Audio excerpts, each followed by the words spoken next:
Welcome to ESG in Practice, where we turn environmental, social, and governance topics into practical, actionable steps. I'm Anne, your guide to data-driven sustainability insights. And I'm Abby, with 2 decades of hands-on experience in this field. Together with our guests, we're unraveling the complexities of ESG, where we move the discussion away from glossary reporting to make sustainability and compliance a real competitive advantage for your business.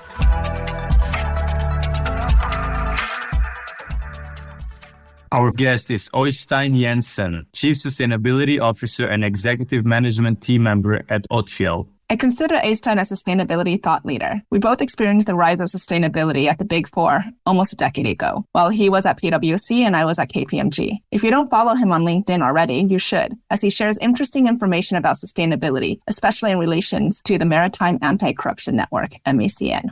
Hello, Øistein. Thank you for joining us today. Can you give us an introduction about Odfjell for our listeners? Yes, thank you. And thank you very much for having me on the podcast. I'm Øistein Jensen. I'm the Chief Sustainability Officer of Odfjell. We are a global shipping and terminals company. We are one of the global players in this field. We are a listed company listed in Oslo. We have presence all over the world and our ships cross the oceans all over the world. Our business is that we transport a lot of those chemicals that goes into what we surround ourselves with every day. And I think that most people think about chemicals as something that's dangerous. Can be, but can also be something that is very useful, like the headphones that I'm wearing at the moment, or the screen that I'm looking at, or the plastic and the pen that I'm holding. All of this has been chemicals. Chemicals goes into what we do and eat and use every day, everything from makeup to paint to medicines. Production of these are done in a different place than where it's consumed. So that's where we come in and transport these chemicals all around the world. I'm curious because you are the Chief Sustainability Officer and you are the first Chief Sustainability Officer in Odfjell. So can you tell a little bit about your personal career, but also how did it end with Odfjell having a Chief Sustainability Officer position? I started off studying mathematics at the university. I didn't do that for a very long time before I went to the military. I went through the military services doing the officers candidate school, and I went through the Naval Academy. I served time on board a submarine for many years, actually, after that. I ended up being captain of the submarine for several years and also head of the submarine command training. After that, I started working at the defense staff before I left the Navy. Then I moved over to management consulting. So I was within PwC for about 10 years before I started in Odfjell. And in Odfjell, I started in the role as the chief of staff. So what does a chief of staff do? Well, everything else than the operations and the finance that was sorted under the chief of staff. So HR, IT, legal, compliance, QHSE, risk,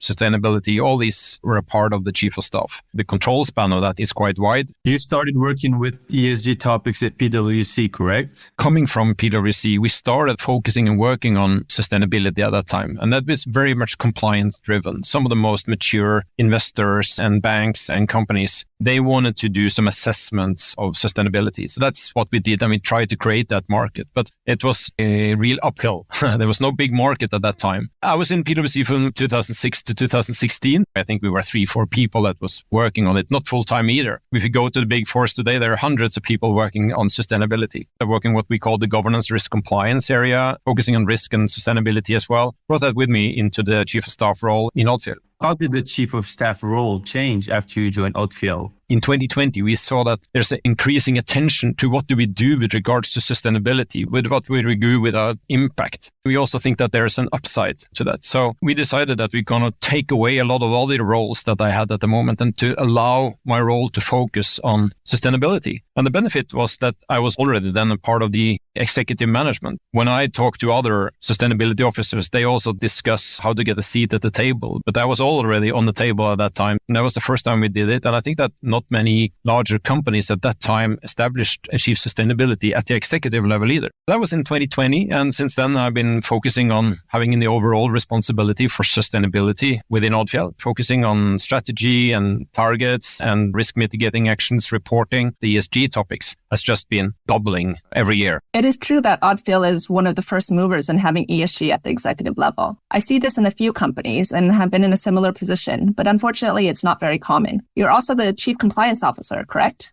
Yeah, that's correct. That is a function that is allocated me as well. A lot of the work that we're doing within sustainability is still compliance driven. I tend to use an example where we have moved from what we call the responsible company. You do what is right. No one told you to do so, but you just did because you felt that was right. And then you moved into what we call the soft transition or the expectancy phase, where you have the stakeholders and banks and others that are saying that it's still not regulated, but we expect that you do that. We want you to tell us. And then we moved into the soft regulations. That means the standards, reporting. And then some of this has actually moved through the hard regulation. Still, we have been working with human rights for a long period of time. It's been on agenda as a responsible company, but now it's gone through that funnel and ended up in a hard law. Now we need to report on it as well. And that still has the compliance perspective, but also the ESG perspective that I'm trying to cover. Yeah, and I do see it emerging with the sustainability and compliance with these rules because it fits within E, S, and G. So environmental, social, and governance. So you do see a convergence of these topics. Øistein, I have a question for you because we have learned that Odfjell is quite ahead when it comes to tracking the environmental aspect of ESG. In terms of the metrics you guys are tracking, can you tell us more about that and the method you're using, such as, for example, the predictive analytics? What we started with is that we looked at what is material for us. That is always a good way to start. But actually before that, we needed to get better insight to our business. We need to get better control of the data on what we were actually doing. Everything from commercial, where we were operating, because we didn't have that at the time when the companies were in a challenging position. In that time, we looked into the data and also the fuel consumed data, energy efficiency. We did a lot of analysis to understand how we can reduce fuel from a cost perspective. But the positive benefits of that is that when you're reducing fuel, you're improving energy efficiency and you reduce the emissions as well. We saw that the positive effects of that is that you reduce cost and you reduce emission. That was the start. To be honest, it was not driven from an environmental perspective. It was driven from a cost perspective. Because of the work of clearing up the data, making sure that we have data quality, we were able to look into that and we can share that data and tell when we got stakeholders asking more about emissions. And then it's much easier for us to report on that. And now it's mainly turned around. So it's kind of driven a lot related to emission. What can we do in order to reduce the emissions? So now we are reporting our emission data on quarterly reporting to the stock market. We include it in the financial reporting. It has been a metric that we're now putting in front of what we are doing. In order to do that, you need to make sure that you have your data straight, that you can trust them and it's available. At the moment, you are able to track this almost real time. I can go into a portal and I can see what's the carbon intensity of our fleet currently at the moment. And how difficult was it to set this up? Because it's very impressive that you can track it real time, but I assume when you first started, it's not usually super easy to identify where the data is laying. No, that's true. And it's a classical data dilemma. The quality you put in is equal to the quality you get out. There are still uncertainties because in our fleet, we have a large portfolio of vessels. Some of those we can actually tap onto the digital system. We can track that every second through systems that are based on fuel consumed. Others, you need to go and read a meter with the amount of fuel. And some of this has quite uncertainty. These are measured every day, but aggregate the numbers at decimal level will be very, very accurate. Even on a fleet level, even for a single ship, there's been uncertainties.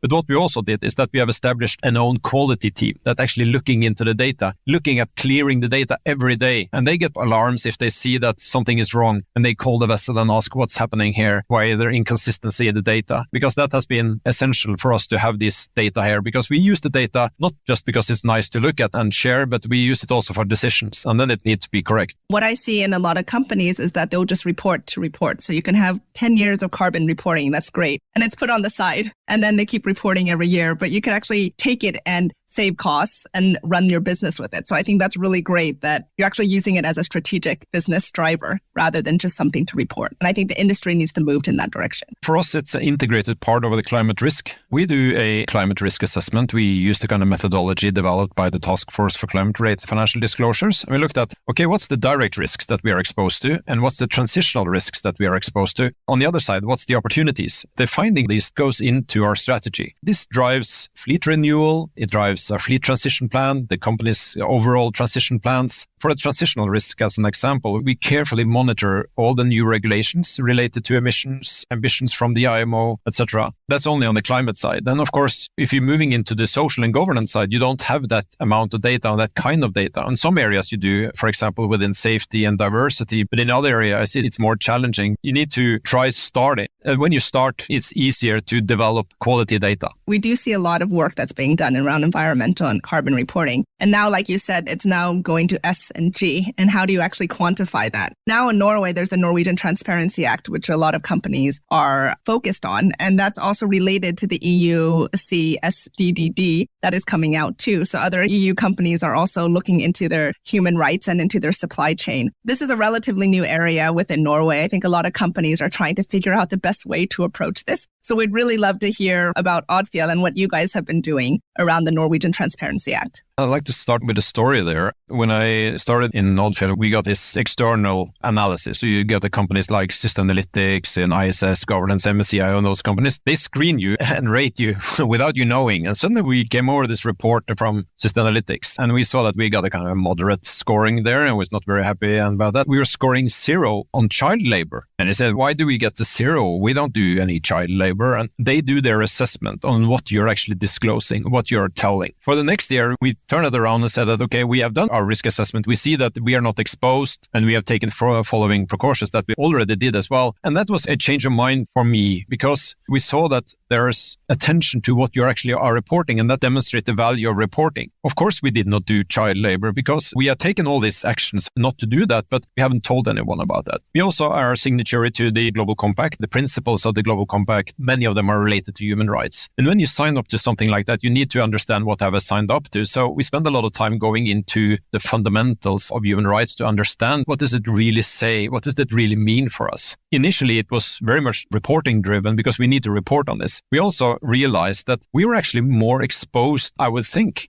For many people, when you talk about slavery, people think about that was something that happens a couple of 100 years ago. But in the industry, that is still happening. There are still ships sailing around the world with seafarers not allowed to leave the vessel with their passport confiscated, bound to a very tough contract, and they need to pay to get that contract. That was also an eye-opener to understand, and we looked at these risks. Where are we exposed? And of course, we needed to take measures, learning for us to understand where it's possible to be exposed. And that led us into the work that we did on the Transparency Act, and where you're supposed to not look at it from a risk perspective, but on an impact perspective. Where can I have an impact on things that is related to human rights? The closest thing is the safety of our people, because people have a right to a safe working environment. So things like protection gear, that we provide that to the people, that's a right that people have to a safe working environment. It starts there. And now, since a couple of years ago, we also saw the right to a proper environment is something that has been included as a human right, since we are also emitting a lot of CO2 and contributing to climate change. That is also something that we have put on the agenda. The definition of human rights is changing or expanding from people's expectations. In the past, it was child labor or slave labor. And like you were saying, it's diversity inclusion, it's health and safety, workers' rights, and companies need to redefine or do more research. What is human rights and what does that actually mean within their organization? And especially now, because the way that the Norwegian Transparency Act was set up, it guides you to use the international guidelines for human rights and for the OECD guidelines. They have been the same for many, many years. But last year, those guidelines were updated, and it includes a lot more. It includes a lot of governance. It includes a lot of climate. Privacy. Yeah. And by the existing regulation that was implemented in Norway, suddenly that has been largely expanded due to the actual law's reference to the OECD guidelines. So suddenly through that existing regulation, you have a much wider responsibility. Yeah, maybe people aren't even realizing they know about the Norwegian Transparency Act, and they might have recognized the OECD guidelines from 5 or 7 years ago, not realizing that it's already been expanded, so that they should actually review this process. We have to do that as well. For example, climate. Climate is an element now included into the OECD guidelines. So we need to revisit our impact assessments in that perspective. Unlike the environmental aspect where you have very clear metrics, for example, the fuel usage, you get a real number from that. How much more difficult is it to track the data for the social aspect of ESG? Because it sounds like it's way more difficult.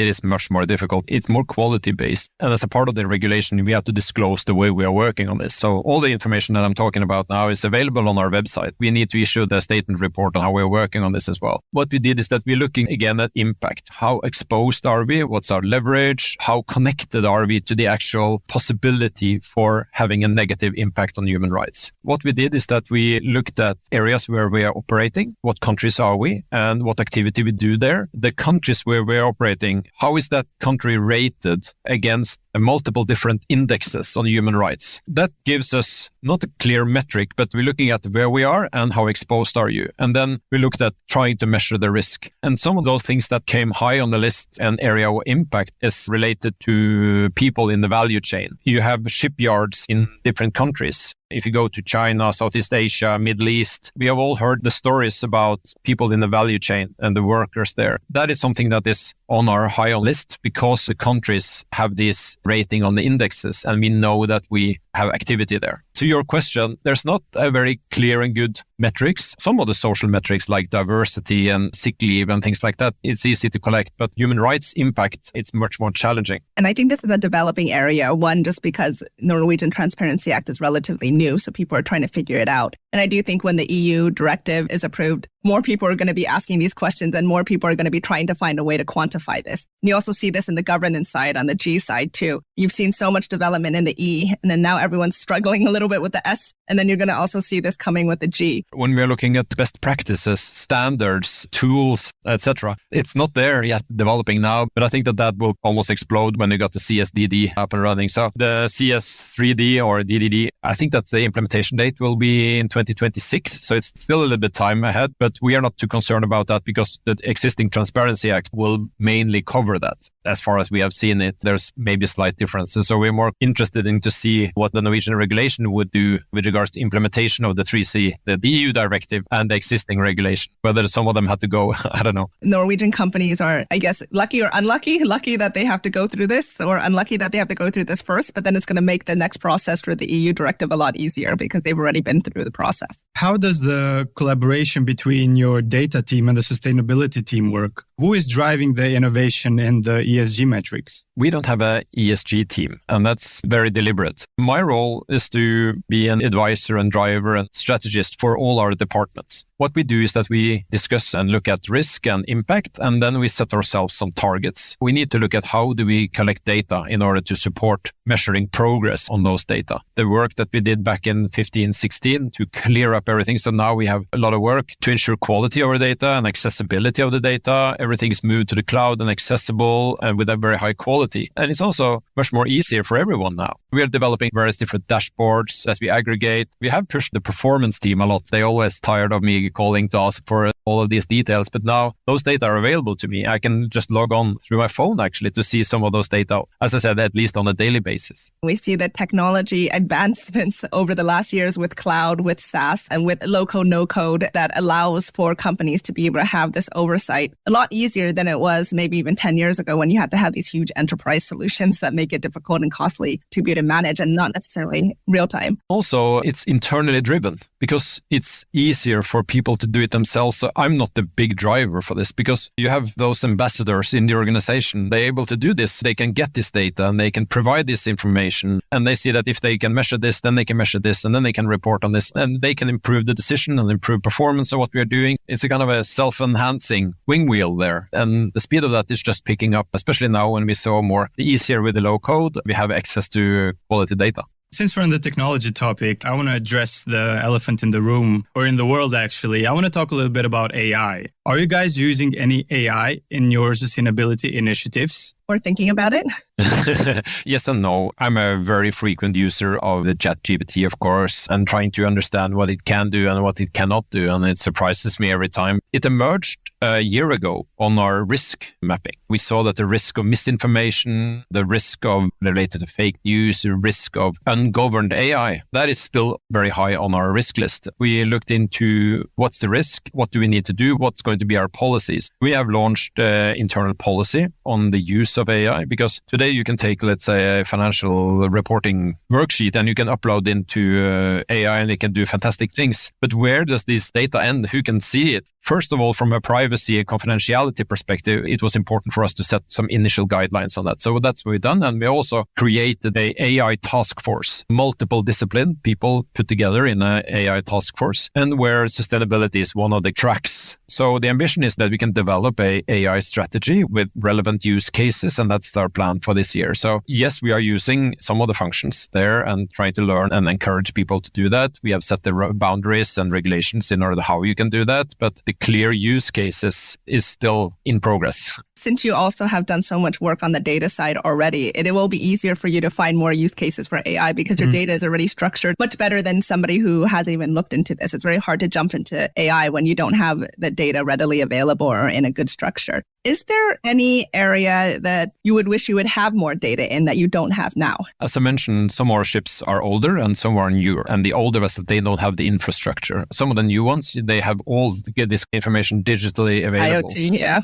You could think that it would be nice to have all the older vessels at the same level. But then again, you need to ask yourself, what am I going to do about all this data? Do I need this high frequency? That is also some of the questions that we ask. I think that at the moment, we are very well off with a daily measurement. Technology guys might disagree, but what's the benefit of increasing the frequency? I don't have a very good answer to that. We have a quite good insights to much of the things that we do. We are operating also terminals around the world. It would be good to have more information that we can get from some of those terminals. It's a quite different industry. We're quite good where we are. There's always something that we want to know more and faster and better. And in terms of data aside then, in terms of challenges or opportunities within sustainability or even governance, S&G too, what are your thoughts about that? As we started off with talking about the twin transition of decarbonization and digitalization, I think that use of data, artificial intelligence, digitalization is instrumental in order to solve some of those sustainability challenges. There's a lot of different opportunities. We are looking into those every day and trying to find good use cases. Some of those cases as related to emission, as an example. I think that that's a place where we have come pretty far. And there's other areas where we can look into that and trying to get faster and better insight to our impact. I think it's something that we at least have on the agenda, focusing on, and creates a lot of opportunities. Yeah, that's music to our ears. I know En's very excited about that because we do see digitalization as an opportunity to accelerate the work that's being done in ESG. And that's why we created Fortify. And that's what we think about using more, because I do feel that in both compliance and sustainability, the sector hasn't been digitalized as much as IT, finance, or HR. It's been behind. And now that there are these no-code tools that we've talked about, cloud-based SaaS, there's an opportunity to modernize it and go even farther along with these regulations. That's really exciting. And I'm sure you're excited to hear about this. I just think it's really different when you start measuring things and you have the numbers down or in front of you in a dashboard. The conversations when you present your findings shift because you're not just saying something based on your readings or your opinion, but you actually have something tangible to show for it. As an example, all the credits that I can give to our technology departments, those are brilliant guys that sit there, and they also building on the benefits of being an integrated company because we have a lot of competence in-house. We are under a lot of regulations with regards to the emissions from our vessels. You need to comply with that, and ships are rated. And those requirements, they are changing over time. We are able now not to look at what we did last year. We can also do predictions. We're predicting that going forward and doing estimations. We can get up an alarm saying that, okay, this vessel will be non-compliant or will be struggling a year ahead based on the information that we have at the moment. So that means that it can drive decision. And that means that, okay, maybe we need to look at a retrofit activity to retrofit that vessel with some energy saving devices in order to meet that challenge that this ship might be derated or lower rated with regards to emission. So I think that it has been also moving from a reporting perspective to a decision-making perspective to actually driving some of the decisions that we do. I know that that is an important tool that our tech guys are using when they are developing and looking into our fleet transition plan going forward. And it also allows your company to be a lot more proactive rather than reactive when it comes to these situations, right? In my opinion, one of the key benefits that data provides for smaller companies, because we also want to make sure that this podcast is useful for companies that might not have a chief sustainability officer or might not have a compliance team or a sustainability team. For organizations that might not have a big budget, where do you think they should start? Do you have any tips for them? First of all, you should be dedicating some roles to it and giving them a mandate. It doesn't have to be a position. It could be a group and it could be a management team. It should have top-level alignment and saying that, okay, within our small company, with our 10 employees or 100 employees, say that we establish this working group now. It is an essential thing and it's signed by the CEO. That is something that we want to do. Then I think it's important to start to understand what's our impact, what's our business, how is our value chain, what's our upstream activity, what's our cross activity, and what's the downstream activity. Through that value chain analysis, you can look at what's our impact on the environment and what's the impact on social and what's the impact on governance. Combine that with a climate risk assessment.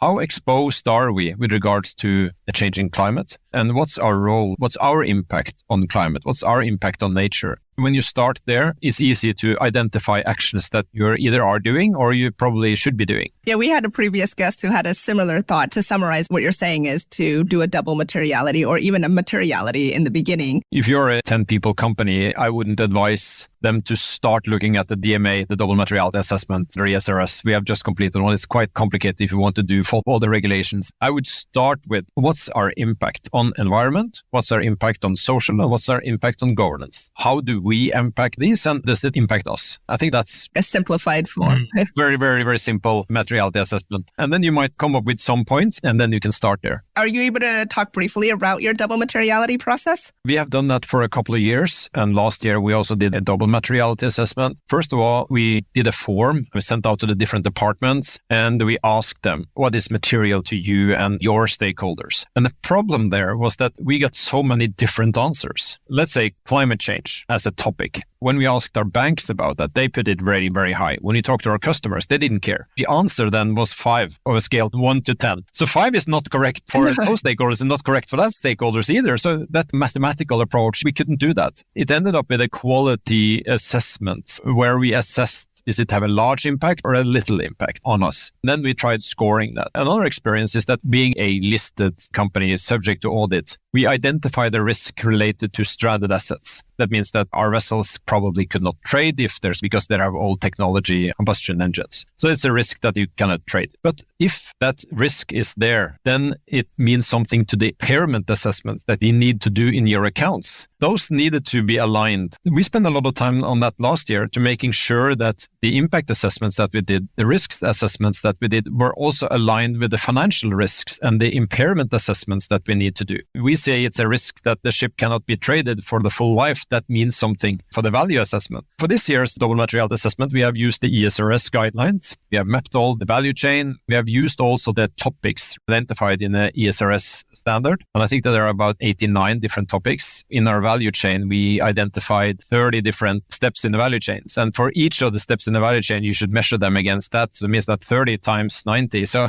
it should be a lot of assessments. We started actually there and we need to consolidate that again. So we're in the last part now of consolidating, coming from hundreds of impact areas down to something that is manageable that we can actually use for a strategy and use in our dialogue with the board as well. That's a good point about manageable. And what might be manageable for a large company like you might be a lot less for a smaller company. I think that's a good point in what you're talking about, even making the materiality a little bit simpler. I like your point also in terms of the link between the financial reporting and now sustainability reporting. And I think you're going to see that a lot more moving forward also as it needs to be audited too. So then to not take it as a silo, but that it's moving towards an integrated model. Is that what you think too? Yes, I think so. And it needs to be aligned. That's also been the requirements from the Financial Supervisory Authority in Norway as well. I read some of their report and what they said to the auditors, that you need to ensure consistency between ambitious targets and, for example, CapEx plans. So if the company has said that, okay, we have all these ambitious plans, we're going to be zero in year 2040, but there's no sign of activity to do that, then that should be a red light for the auditors. They should say something about consistency in the reporting. And that has been something that they have looked up. And that is also a part of the ESRS plan, the new reporting standards under the CSRD, that you need to report on the transition plan. You need to be very clear on what CapEx you need to do in order to meet the target of 1.5 degrees. I do think this is a game changer also because it's been such a history of just companies reporting just to report, and there's no plan to change. They're just reporting. If you're not very good, you hire a writer and they can tell a nice story and you can have a very nice graphics in the sustainability report and it looks nice. I think that was also some of the background for the CSRD and the ESRS standard, that they wanted to do the reporting more uniform. Whether it succeeded, I'm not 100% sure yet. One of our board members had a nice comment on this. Maybe it's a Danish saying, but she said, the pig is not getting fatter the more you weigh it. What she meant was that it doesn't mean that you are better on sustainability performance if you report much more. It will be interesting to see how companies settle around the new reporting requirements. I use every opportunity I can to advise all the big fours or the auditors also to not make it more complicated than it is, because it's their interest as well to drive this because they sell services. I hope that we land on a manageable area, that it will be more complex. Yes. It will be more reporting. Yes. Will it drive cost? Yes. Will it make us better in the short term? No. But in the long term, I think that it demands that you're getting more insight to the data and you can take better decisions. Øistein, you mentioned at the beginning of the podcast that you were a submarine commander. Living underwater must have been quite a unique experience. And from your current position, it sounds like you didn't go very far from the oceans. Can you describe a bit what that was like? It's a unique and different kind of work. It's a quite exclusive club that not that many people have had that job. It can be extremely interesting and challenging as well. I learned a lot with regards to responsibility and also the willingness and eagerness to take decisions on a scarce information background, because sometimes you don't have all the information that you need. When you're in a submarine and you come to the surface and you see through a periscope, you see a 6-degree sector and you swing that around and you take that down again, it should take you about 20 seconds. That's all the information that you have, and you need to take all the decisions based on what you see there. Sometimes you need to manage risk, and I think that always look for what's my exit, what's the risk, what's the opportunity, and what's the next decisions I need to do. And also the overall responsibility that you do, because some of the things that we do are challenging. Also, you have all these nice moments as well. And the submarine is powered by electric, doesn't make any noise. And even when you're on the surface, it's very quiet. It's almost like a sailing ship. And you sit outside, there's nothing there. And you can sit there and you can watch beautiful sunsets or beautiful sunrises. And also horrible weather, of course. You get the connection with the oceans and with the nature and with the environment. You have plenty of time of doing some reflections on that when you're sitting there alone on the bridge in a nice area. It's a good analogy of what you're saying, that you have a short time to maybe make a decision. And sometimes you need to make a decision based off of the information that you have at the time. And maybe you need to adjust on that. And I think that's actually a good analogy for sustainability. Sometimes I see that companies want to do everything and they don't want to do anything until they have all of the information because they want to do it perfect.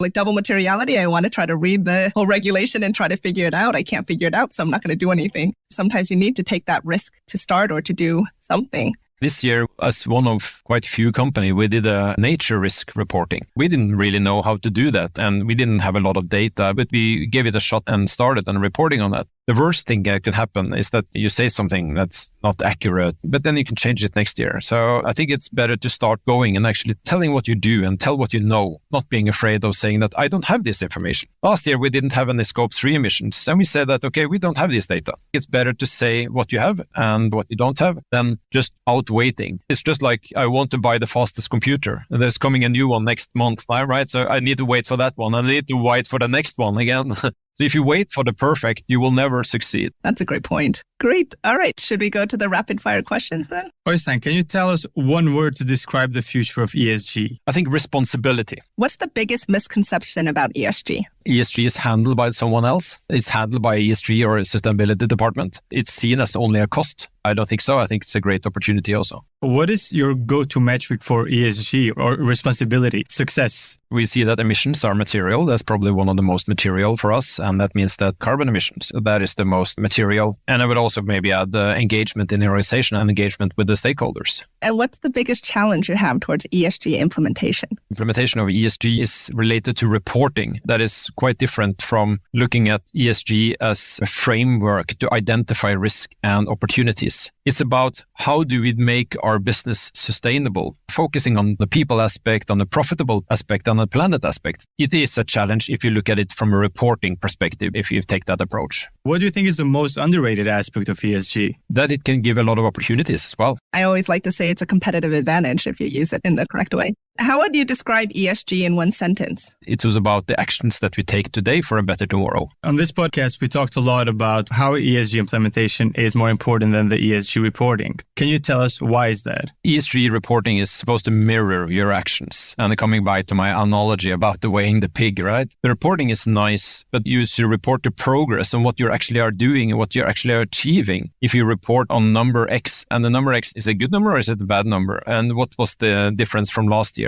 Focusing on what we are doing and report on that, the progress on your targets. That's where some of those reporting frameworks have a value because they require you to do that and not being just a number. Abby, this is something you say actually quite often, that reporting is a byproduct of the implementation. I think that's actually a very good point. I see there's so much focus on ESG reporting and so much money spent on making the nice report. But if you use that money and that time on the implementation, you'll naturally have a free report on the byproduct because you could just report on what you've actually done. So I think there should be actually more focus on implementation. Yep, I fully agree. Those are our questions for now. Are there any questions for us? Well, no, not really. I enjoy discussing these kind of topics. When I go to podcasts and meetings and presentations, I don't try to be directly prepared for that. Sometimes you have an answer and sometimes you don't have an answer. But coming back to my responsibility point and transparency point, that's what gives confidence to the stakeholders. We are honest of what we are doing and we're honest of what we're not doing. And we're honest about our impact and honest about our progress regards to all of this. We have done a lot in Odfjell in order to come quite far in some areas. Some areas where still a lot of work to be done. That's where we are. And I appreciate that. Also being honest on the journey that everybody is on. Like you said, the goal keeps moving. So we just need to continue on the journey and also be honest and transparent that we're not going to be perfect, but we need to keep trying and keep progressing. So really appreciate your insight and your time. Thank you so much. Thank you for having me.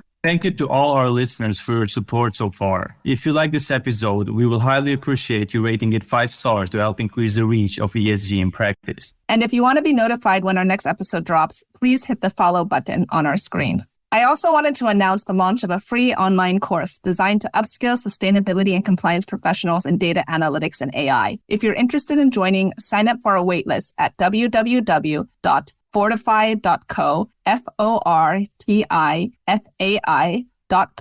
to secure your priority access.